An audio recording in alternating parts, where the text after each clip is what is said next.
آپ سورہ فاتحہ کو اس ترتیب کے ساتھ اگر پڑھیں تو آپ اس کے معجزات، اس کے کرشمات، اس کے کمالات اپنی آنکھوں سے دیکھیں گے کہ آپ حیران رہ جائیں گے۔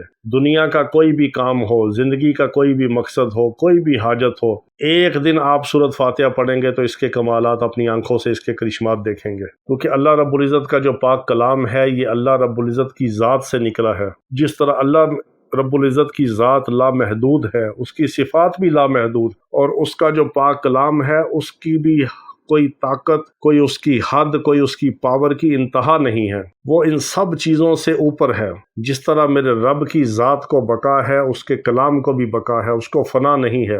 میرا رب ازل سے ہے، ابد تک ہے، نہ اس کی کوئی انتہا ہے، نہ اس کی کوئی ابتدا ہے، نہ اس کی کوئی انتہا ہے۔ اسی طرح میرے رب کا جو پاک کلام ہے اس کی ذات سے نکلا ہے، میرے رب کے الفاظ ہیں، اس کا کلام ہے، اس کی طاقت کا اندازہ ہم انسان کیسے لگا سکتے ہیں؟ ہم تو اللہ رب العزت کی کائنات میں اور اللہ رب العزت کی کہکشاؤں میں اور اللہ رب العزت کی گلیکسیوں میں، ایک گلیکسی اور ایک گلیکسی ایک کہکشاں میں، چھوٹی سی کہکشاں کے اندر، پھر اس میں سیاروں کے اندر، پھر ایک دنیا، پوری دنیا جو ہے یہ ایک چھوٹا سا سیارہ ہے۔ گلیکسیوں کے اندر اس طرح ہے کہ جس طرح ریگستان کے اندر ریت کے ذرے ہوں، ایک ذرے کے برابر یہ ساری 7 زمینیں اور آسمان، اللہ رب العزت کی اتنی کہکشائیں، اتنی دنیایں، اتنے عالمین، اتنی گلیکسیاں کہ جس میں ہماری تو کوئی حیثیت ہی نہیں، اور اللہ رب العزت نے ایسی ایسی مخلوقات کو پیدا کیا، ایسے ایسے فرشتوں کو پیدا کیا۔ فرشتوں کی ایک قسم ایسی ہے کہ اگر پوری دنیا کے سارے سمندر اس کے فرشتے کے ناخن کے اوپر ڈال دیے جائیں تو ایک قطرہ بھی اس کے ناخن سے نیچے نہ گرے۔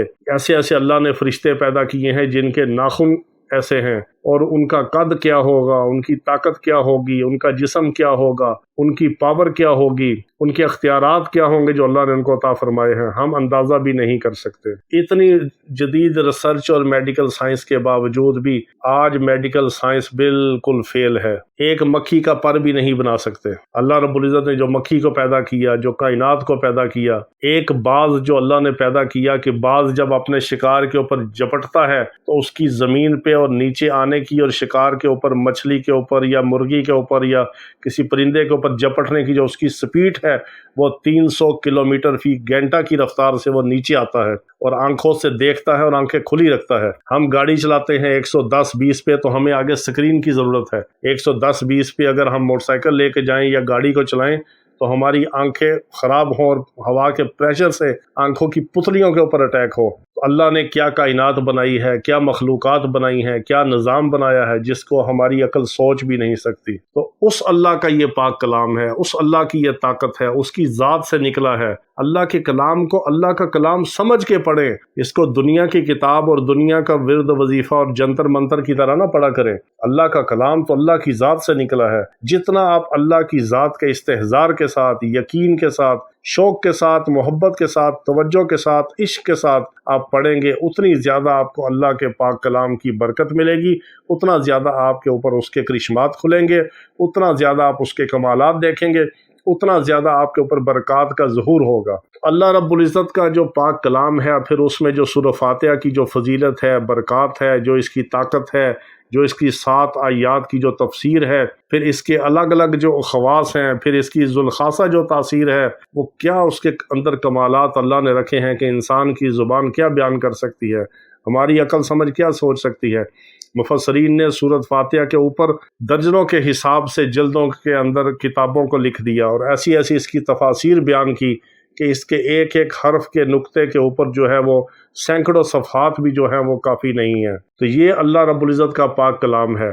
آپ کا کوئی بھی مقصد ہو، کوئی بھی ضرورت ہو، ہم تو یہ عمل بعض لوگوں کو اصلاح کے لیے بتاتے ہیں۔ بعض نوجوان بچے اگر گمراہ ہوتے ہیں تو ہم اس کو بتاتے ہیں کہ سورۃ فاتحہ پڑھو۔ بچی کا کوئی بھی مسئلہ ہو، آپ اس کو سورۃ فاتحہ پڑھنے کی تلقین کریں، وہ سورۃ فاتحہ پڑھے گا تو پہلے دن اللہ تعالیٰ اس کو پاکی، صفائی، پاکیزگی، طہارت عطا فرمائیں گے اور وہ گناہوں سے اس کو نفرت ہوگی۔ عجیب برکات ہیں سورۃ فاتحہ کی، عجیب۔ بیمار خود پڑھے، اللہ رب العزت اس کو بستر سے اٹھا دیتے ہیں۔ مریض کو دم کرے سورۃ فاتحہ سے، اللہ تعالیٰ اس کو شفا عطا فرما دیتے ہیں۔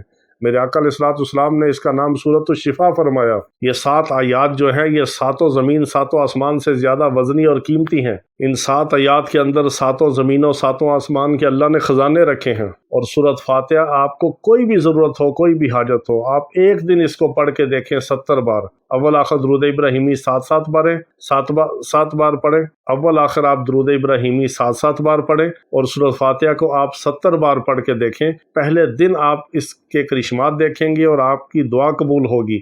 جس ضرورت کے لیے، جس مقصد کے لیے، جس زندگی کے دنیا کے کام کے لیے، جس حاجت کے لیے آپ سورۃ فاتحہ پڑھیں گے، اللہ تعالیٰ آپ کی اس حاجت کو، اس ضرورت کو، اس کام کو پورا فرمائیں گے۔ اللہ رب العزت سے دعا ہے کہ اللہ رب العزت ہمیں اپنے پاک کلام کی برکت عطا فرمائے، اس کا یقین عطا فرمائے، اور اللہ کے کلام کے ساتھ ہماری زندگی روشن ہو۔ اللہ رب العزت ہمیں ایسی زندگی عطا فرمائے۔ وآخر دعوانا ان الحمد للہ رب العالمین۔